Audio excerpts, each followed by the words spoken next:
7월 11일 창세기 25장 27절에서 34절 하나님이 주신 복을 세상보다 중히 여기라 말씀 나누기를 원합니다. 이삭은 쌍둥이를 출산했습니다. 우리가 잘 알고 있듯이 에서와 야곱을 출생했고 에서는 먼저 태어났고 야곱은 형의 발꿈치를 잡고 태어납니다. 에서는 태어날 때부터 털이 많았고 붉었다라고 해서 에서, 그리고 별명은 에돔이라고 불리고, 야곱은 형의 발뒤꿈치를 잡고 나왔다고 해서 야곱이 되었습니다. 그런데 이 둘의 성장 과정과 성향을 보면 쌍둥이였음에도 불구하고 현격하게 다른 모습을 하고 있었다는 걸 오늘 말씀 이야기하고 있습니다. 그 아이들이 장성함에 에서는 익숙한 사냥꾼이었으므로 들사람이 되고, 야곱은 조용한 사람이었으므로 장막에 거주하니 라고 묘사하고 있습니다. 익숙한 사냥꾼이 되었다, 들에 머물렀다, 외향적인 사람이었다는 걸 의미하고, 또 더 나아가서 좀 집중해서 살펴보면 에서는 자신이 목표로 하는 걸 이루는 데는 탁월한 사람이었습니다. 왜냐하면 사냥이라는 과정은 인내심이 필요하기도 하고 또 여러 가지 정보가 필요하기도 하고, 그것을 사냥감을 추적해서 잡게 될 때까지 엄청난 끈기가 필요하고 여러 가지 기술이 필요한 일이었습니다. 그걸 기꺼이 고생하며 감당할 수 있는 사람이었는데, 반면에 가족에 대한 책임이나 타인에 대한 책임감은 조금 부족했다라고 볼 수가 있겠습니다. 또 야곱은 어떻습니까? 장막에 거주하였다. 그곳에서 어머니의 사랑을 듬뿍 받았습니다.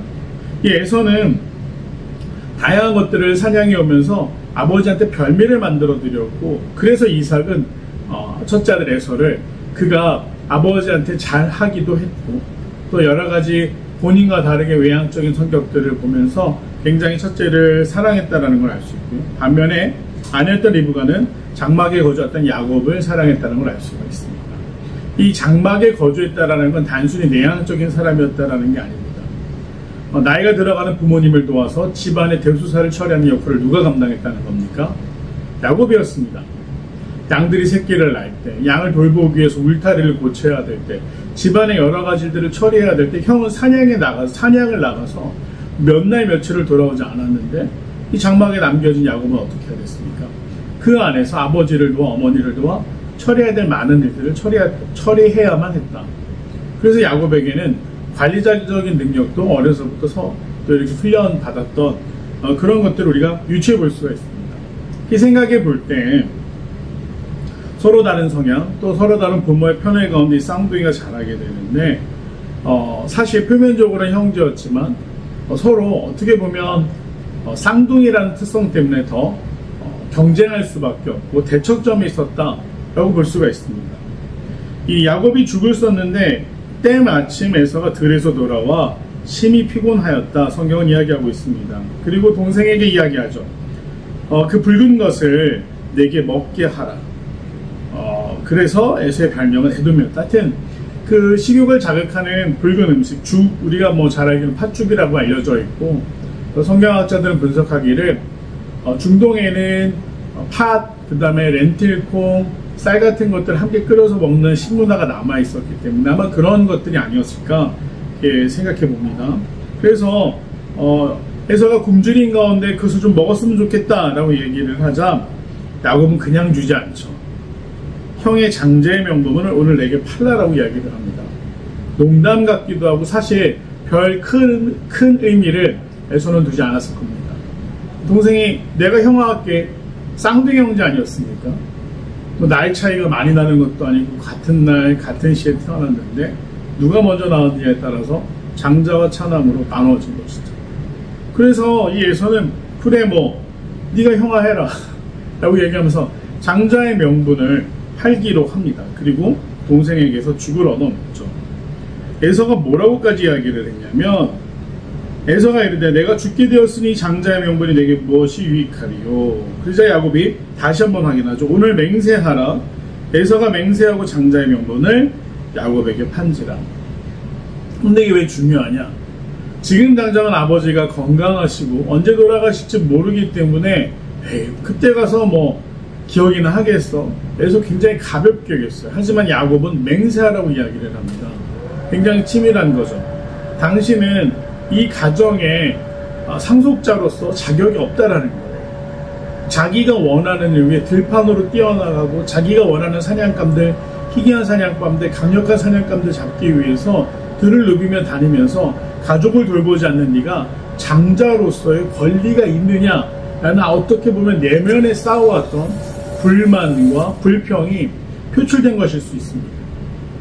그렇죠. 자기는 집에 남아서 책임감을 가지고 아버지를 돕고 어머니를 돕는데 형이라는 사람은 맨날 밖으로 돌아다니기만 합니다. 자기가 행복한 일만 추구해요. 그러다 보니 그가 장자로서 자격이 단순히 야곱이 욕심을 냈다?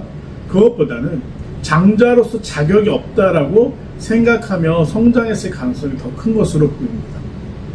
우리가 단순히 몇몇 구절 가지고 추측해 볼 뿐이지만, 물론 우리가 지켜본 것은 아니지만 실제로 형제들이 자랄 때 형제 간에 부모님의 유산이나 또 무엇을 상속하기 위해서 다투게 되는 경우들을 볼 때 누가 이 집안에 더 기여했느냐 이런 것들을 따지지 않습니다. 이것처럼 오늘 야곱도 내면의 속으로는 형에게 장자의 자격이 없다라고 생각했을 것입니다.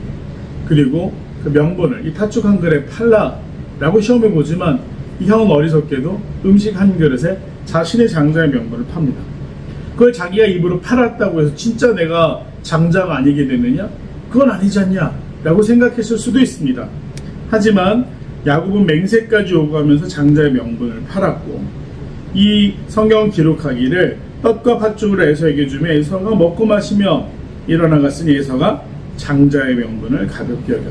즉 자신에게만 집중하고 자기가 원하는 바를 따라 살았던 에서는 이 약속, 하나님이 아브라함에게 주셨던 약속, 그 약속을 이삭에게 이어가고 또 그 장차 언약의 상속자가 된다라는 자리를 얼마나 가볍게 여겼는지를 알 수가 있습니다. 즉 하나님보다 자신의 생각을 더 중요하게 여겼다는 거죠.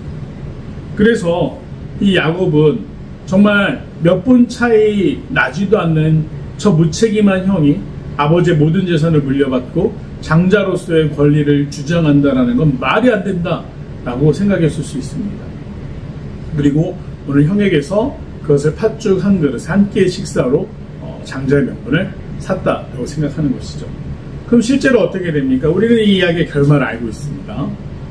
실제로 하나님은 장자의 축복을 야곱에게 주셨습니다. 하나님과의 약속, 그것을 과연 우리가 가볍게 여길 만한 일인가? 그렇지 않다라는 거죠. 그리고 하나님은 그 약속을 반드시 이루신다라는 거 우리가 기억해 볼 필요가 있습니다. 내용 같이 한번 보겠습니다. 야곱이 형 에서에게 장자의 명분을 팔라고 하자 에서는 어떤 대답을 합니까? 내가 죽게 되었으니 장자의 명분이 내게 무엇이 유익하리? 라고 말하면서 팥죽 한 그릇에 나 너무 시장에 너무 배고파. 알았어. 내가 장자의 명분을 줄 테니 음식을 다오. 라고 해서 팥죽 한 그릇에 자신의 장자의 명분을 팔았습니다. 에서는 왜 팥죽 한 그릇에 장자의 명분을 팝니까? 그 이유가 무엇이냐는 거죠. 가정에 대한 애착과 책임이 거의 없었습니다. 사냥이라는 건 고독한 작업입니다. 사냥이라는 건 고도의 집중력을 필요로 합니다. 사냥이라는 건 시간이 필요합니다. 그 시간을 누구를 위해 쓴 겁니까? 아버지의 별미를 만들어드리기 위함이었습니까? 아니면 자기 만족을 위함이었습니까? 자기 만족을 하기 위함이었다라는 거죠. 자, 야곱이 에서에게 장자의 명분을 요구했을 때 에서가 장자의 명분을 가볍게 여긴 이유는 그것이 당장 이루어지지 않을 거라고 생각했기 때문이죠. 당장 내가 이거 판다고 내가 형이 아닌 게 되나? 그건 아니잖아 라고 안이하게 생각했습니다.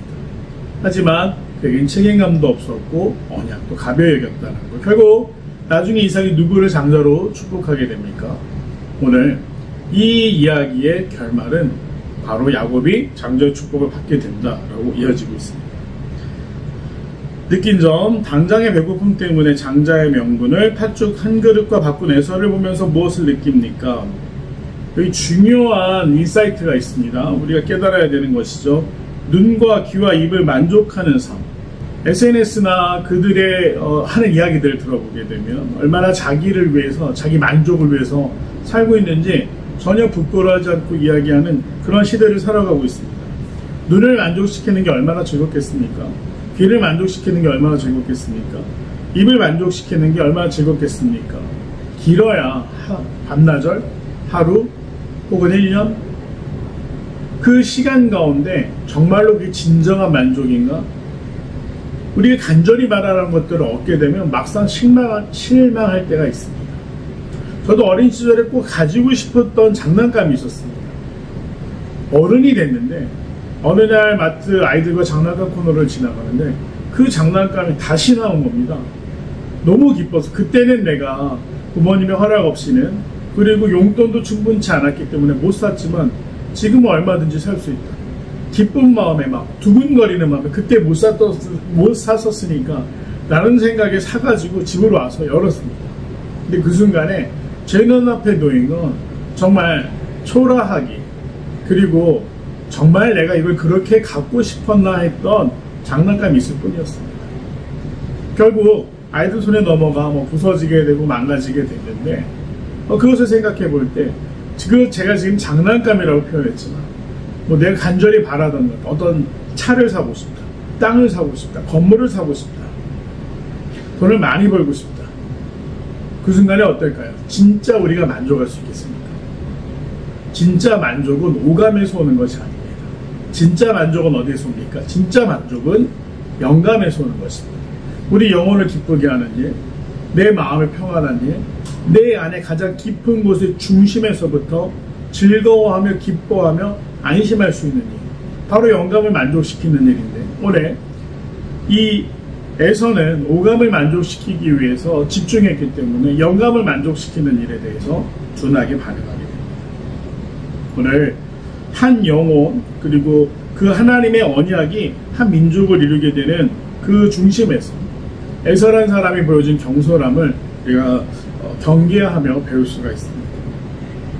그래서 에서를 바라볼 때 어떻습니까? 오감을 만족시키기 위한 삶이 아니라 영감을 만족시키기 위한 삶을 살아야겠다는 것을 결단하게 됩니다.